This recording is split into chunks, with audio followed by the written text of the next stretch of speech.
Guess what time it is, everybody? It is time for another reading from the Middle School Journal. P.S. Not middle school, it's my sophomore year. So here we go, getting right to it. September 26, 1992. Today was a day to remember. I got up early, got my paintball clothes on, and was off to school. We were meeting at the school, I guess, to head over to the paintball field. But first, we stopped to get a biscuit, Mickey D's. I then arrived at the school to see Eric B., don't know who that is, Craig Smith, Riley, Brandon Cowan, and his friend Chris, and Stuart Brazel and his sister Emily. Todd showed up late, but he did show up. That was one of our teachers. And we were off. We got there, and all in all, there were about 20 to 25 players. We were excited. We were ready to go. None of these players were additionally worth mentioning, with the exception of the lady with the kid, the tank driver, and a guy named Troy, who played paintball with Todd Rowland. I'll also mention that the referees for these paintball matches were Bill Biles, Todd Rowland, Randy, Doug Gray, the tank guy, and some other guy that smokes. After a long period of getting ready, we were set. On my team was my dad. My dad was there. Riley, Craig, and Eric, and more. We were the orange team. In game one, it didn't go so well.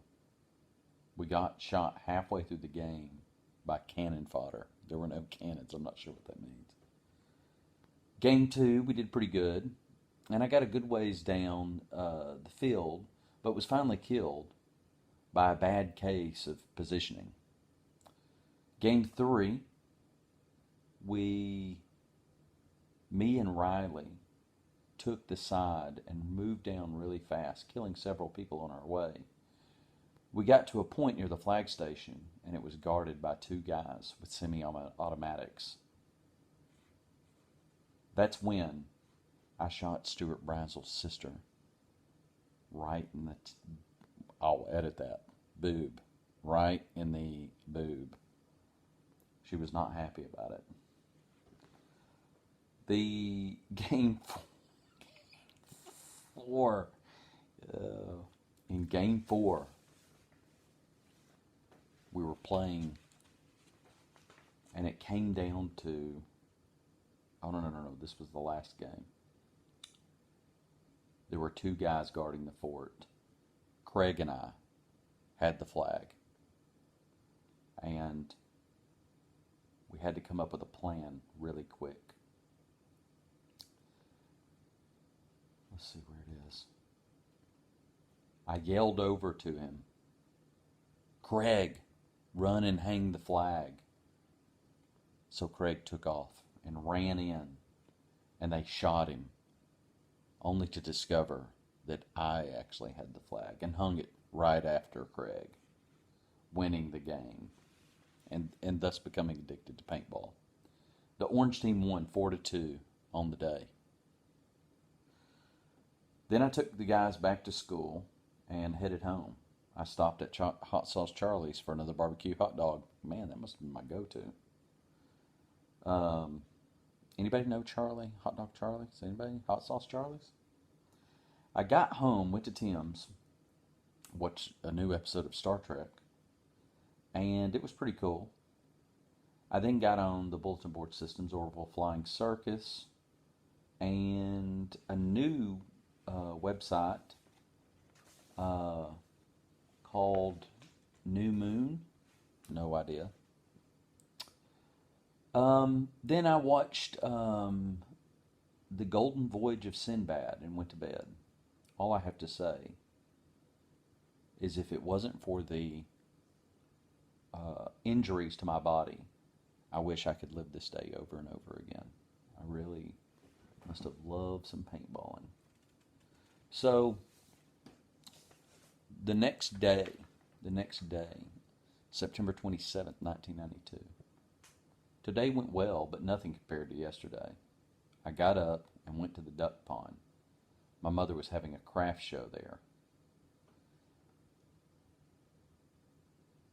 Let's see here. After that, I went to church. It was interesting to say the least.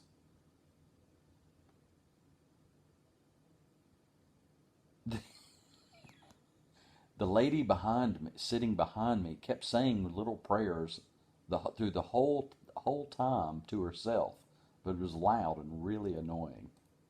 I looked around and stared at her a while, but she didn't care.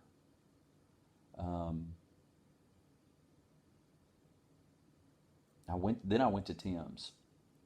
I showed up and we got to work.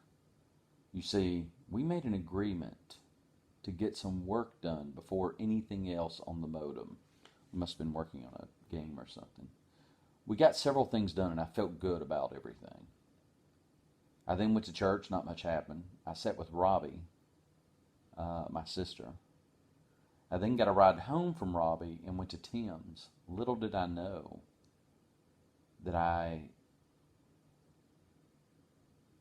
what was going on at the time. At Tim's, I got there and Sam was on the computer ahead of me. He played a bit and Craig was nowhere to be seen. To make a long story short, I did get on briefly, but then had to head home. I never did find out where Craig was. Craig, where were you? Interestingly enough, that night, Tim's girlfriend, Karen, was not present at his house. The plot thickens. I then headed home and did some homework and watched a bit of TV. That new show that I've been watching. We still don't know what the new show is, but the plot thickens. There may be some shenanigans going on. There could be some shenanigans going on in the land of love here. I guess we'll find out as we read forward. Anyways, love you guys. See ya.